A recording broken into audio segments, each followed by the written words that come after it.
In today's tutorial, I'm going to show you how to use templates on the Outlook website, or sorry, application.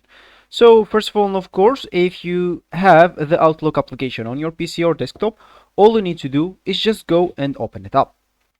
Of course, if you don't have it, all you need to do just go then and open any browser you could possibly be using or could be possibly working for you. So once you open this, just go to the URL section and type download Outlook.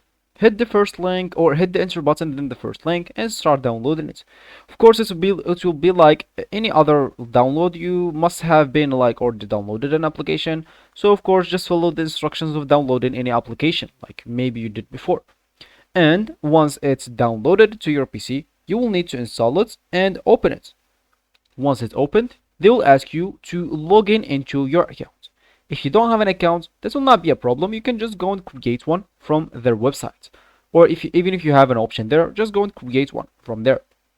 Of course, once you created your account, just go and log in into it. Once you logged in into your account, you'll find yourself with this home screen or this main screen. Of course, depending on how much emails you have, or if you created your account, you'll find just one email from Microsoft.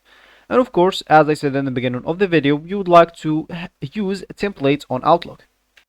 So simply, if you want to do that, you will need to go here at the top left corner and click at new items.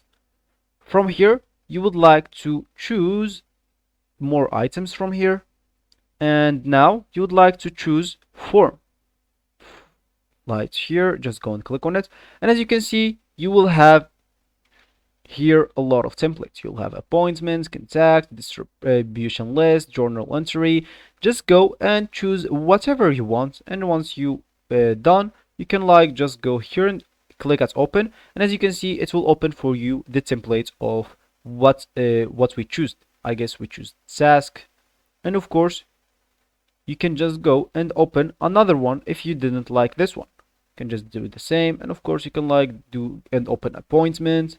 And as you can see, wait, let me just wait. As you can see, it's changed. The template changed, so it's changed from one template to another. So this will be actually for this tutorial. I hope you like it. Thank you guys for watching, and goodbye.